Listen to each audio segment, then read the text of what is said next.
29 με το Toyota Starlet EP91. Αθανάσιος Πατέας, Βασίλης Παναγόπουλος. Δεν μπόρεσαν να ολοκληρώσουν τον αγώνα. Εγκατέλειψαν στην τρίτη ειδική από μηχανική βλάβη.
Δεν μπόρεσαν να ολοκληρώσουν την προσπάθειά τους και εγκατέλειψαν.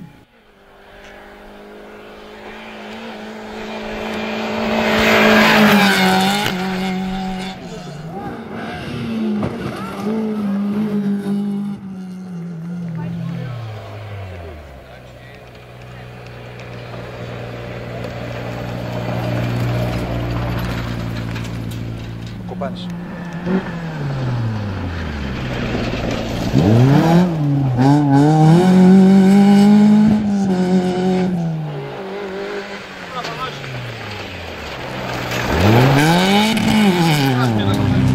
Θανάση, μια ειδική πριν από το τέλος. Νομίζω το πρωί είχατε θέμα. Ναι, σπάσαμε το ψυγείο στο άλμα, στραβώσαμε τη βοδιά, τραβέρσα.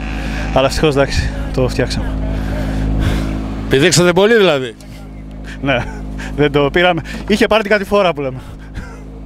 Πάντως πράγματα αυτά το τραβήξαμε εμείς. Ναι, εντάξει. Πάμε στο τρένο, το τραβήξαμε λίγο. Ήταν χοντρός ο κορμός, εντάξει. Ωραία.